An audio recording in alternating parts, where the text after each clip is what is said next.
What's up guys, John Hawes here, RN, founder of NRSNG, and today we got another Tuesday test tip. Today we're talking critical thinking, schmritical thinking. I was trying to figure out how to spell that, but we're just gonna go with schmritical thinking. If this is a buzzword in a nursing school, and I don't want it to intimidate you guys, because once you learn the process of critical thinking, everything's gonna come to you. I think we talk about it so much in nursing school, but we never talk about how to do it or what it really means. The National Council for Excellence in Critical Thinking defines critical thinking as the intellectually disciplined process of actively and skillfully conceptualizing, applying, analyzing, and synthesizing information. All right, so while we're all familiar with decision making in life, like what am I gonna wear today, what am I gonna eat today, this isn't critical thinking, this is just decision making. The NCSBN also states, the NCSBN is who administers the NCLEX, they state that since the practice of nursing requires you to apply knowledge, skills, and abilities, the majority of questions on the NCLEX are written at the cognitive level of apply or higher level of question.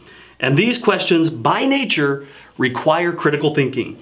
So this is why your professors are telling you to critically think, yet we don't get a lot of guidance on how to do that. So at NRSNG, we've developed a 4-step process for critical thinking. It's that simple. Once you apply this 4-step process, you're gonna be able to critically think like a master. So our 4-step process, and we have this cheat sheet, this download, this PDF guide of how to do this inside the test taking course on NRSNG. It's free, go sign up and take our critical thinking lesson. But this 4-step process is first, you must suspend all judgment. Second, you must collect all information. Third, you must balance all information. And then fourth, make a holistic decision. So number 1, suspend all judgment. When you enter a decision, especially if it requires critical thinking, you can't go in with a decision already made. It's that simple. You must go in saying, I have no idea what's going on here, and I have to suspend all that judgment. So when you walk into a patient's room, I'm not going in with anything decided yet. I'm going in to assess this patient. Once you go in with that frame of mind, you're able to then, number 2, collect all information. So you're not saying, well, there's a diabetic patient, they're shaking, I know exactly what's going on. You're saying, here's a patient, they're shaking, I need to collect some information. What's their heart rate? What's their temperature? What's their blood sugar?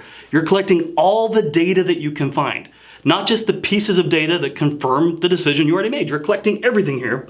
Then you must balance all information. So balancing means, okay, I have all this information now in front of me, what do I do with it? Okay, heart rate's 88, no problem. Temperature's 98, no problem. Blood sugar's 30, oh shit, I got a problem. I gotta go do something with that information. You balanced all of it. This is the most important right here, is this blood sugar. Now you go and you make a holistic decision. Diabetic patients, when their blood sugar is 30, I have to do something. What I gotta do, I go look at my orders, I give that D50. It's that simple. That's how you critically think. We have that cheat sheet. I want you guys to use it because it's gonna make a huge difference. Now here's what happens though, as nursing students, is we get a little bit of information, or even as nurses, we get a little bit of information, we think, I gotta act. I'm gonna act right away because I wanna be a great nurse. That's not the best way to do it. Let me give you an example from our nursing practice questions. This is our huge database of about 5,000 NCLEX style questions. And here's one question that a lot of students get wrong. I'm gonna read it to you. It says, a 56-year-old patient has been admitted to the cardiac unit with exacerbation of heart failure symptoms. The nurse has given him a nursing diagnosis of decreased cardiac output related to heart failure, as evidenced by a poor ejection fraction, weakness, edema, and decreased urinary output. Which of the following nursing interventions are most important for this situation? Now here's the problem. 42% of students select the wrong answer because they haven't suspended judgment and they're making a decision immediately.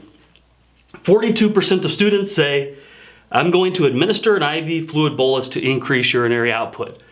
What they're seeing is they have this decreased urinary output, they have, what was the other one? Yeah, decreased cardiac output, decreased urinary output. They're like, let's give some fluids. The problem is, guys, this is a CHF patient. We can't just give this patient a ton of fluids or we're gonna exacerbate this CHF. So by not suspending judgment, by not collecting all the data possible, we just put this patient, 42% of students, put this patient in a life-threatening condition. So you gotta follow these 4 steps. Don't just throw the word critical thinking around, actually follow this process. It's that simple and I promise it'll work for you. We have this course, we have these cheat sheets inside NRSNG, but these tips are gonna help you massively, not just in nursing school, but on the NCLEX and in your life as a nurse and in your general life out on the street. All right, guys, this is another Tuesday test tip on critical thinking.